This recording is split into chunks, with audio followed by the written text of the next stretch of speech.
today our hearts will go on. Well, actually not, because even though it's all about the RMS Titanic, there's no Celine Dion in sight. The game in question is called RMS Titanic.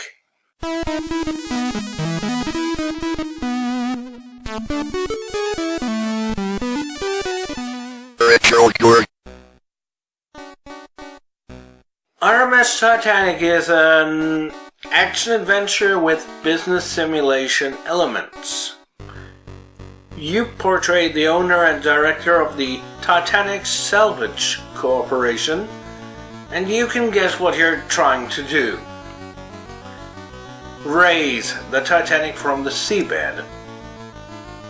However, and this is basically where the business simulation part comes into play, there's no such thing as a free dive to the Titanic, and therefore you need to satisfy your sponsors and maybe even sell some of the items you find down in the ship.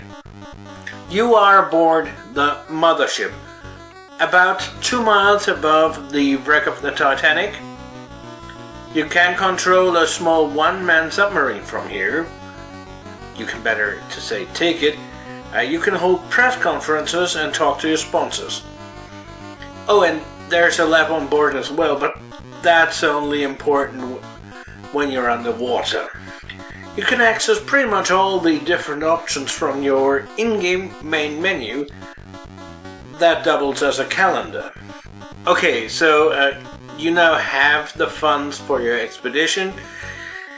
Everything is going well, and so you go for a dive. You do that in the TS-1, as the vehicle is referred to in the manual. That's the small submarine. And yes, the manual is kind of important, as it gives you an overview of the various displays within the sub. No, not the sandwich. So you try to go and find the 8 flotation devices that one automated submarine installed at certain points of the ship. Unfortunately, the exact locations of these flotation devices are lost, so you don't know where exactly they are. So you'll need to find a way to find them and turn them on, so the ship, which makes the ship come to the surface again. Now I know what you're going to ask, especially those who are not completely unknowing regarding the Titanic. I mean, didn't the Titanic break into 2 pieces? And yes, of course, the answer would be that you're right, she did. However, the wreck had only been discovered a year before the game's release. So it's possible the game had already passed the point of no return, so they couldn't just snap the ship into parts. And so they stuck with their slightly fictionalized version of a one-piece RMS Titanic. Now, onto the controls of the small submarine. Like the menu, you control it with the joystick in either port. Fire makes you pass through open doors. Now, if you're not aligned with a door, you will hit the door frame with your ship. And not all doors are open in the beginning, and they can only be unlocked by solving problems. Those problems are solved with items that you find down there. Now, with plus and minus, you can change decks as long as there's no floor or ceiling in the way. Otherwise, you hit into that and you damage your submarine.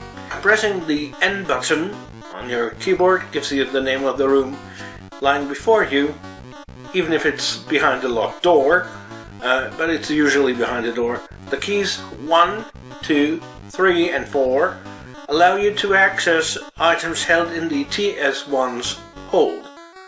To use the robot arm to pick up items, for example, you need to extend it via R and open and close its claw using the spacebar. R also retracts the robot arm, and the robot arm can be damaged. independently of the main sub.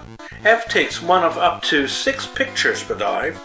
H is a call for help.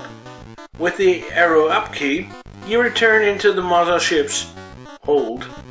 When you're in the proper position, cursor up down increases the brightness of the spotlight your mini sub is equipped with. Cursor left, right decreases it, and you need to keep an eye on power. Now, when you have found an object in the ship, you can send it straight up to the lab with the L key, or try monetizing it with the pound key. The disadvantage is that these items, as long as they still are owned by you, they will return to the place you found them. So if they can't be sold, they'll be back down. If they can't be analyzed, they'll be back down. And no, you can't hand them over to the people responsible while you're aboard the mothership.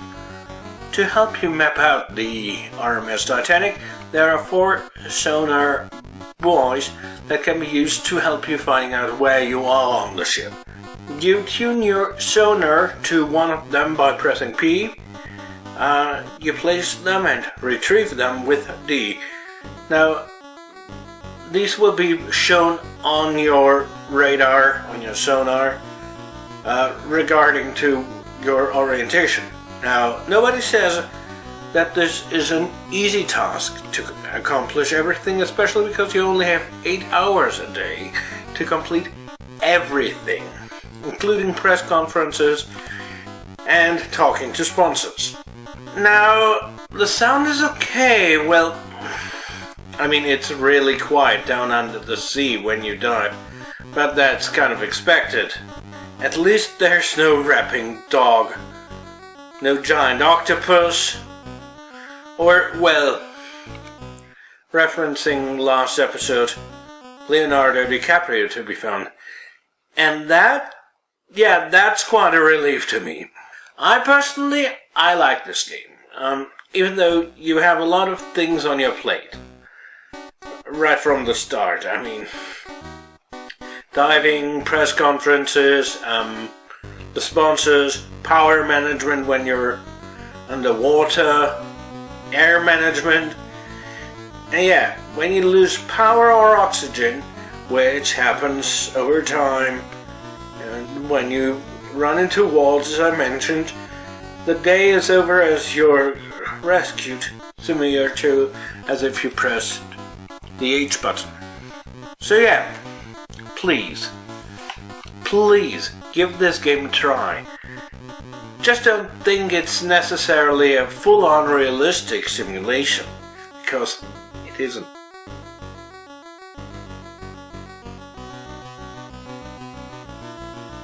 In 2 weeks we'll be looking at a classic business simulation, Mule.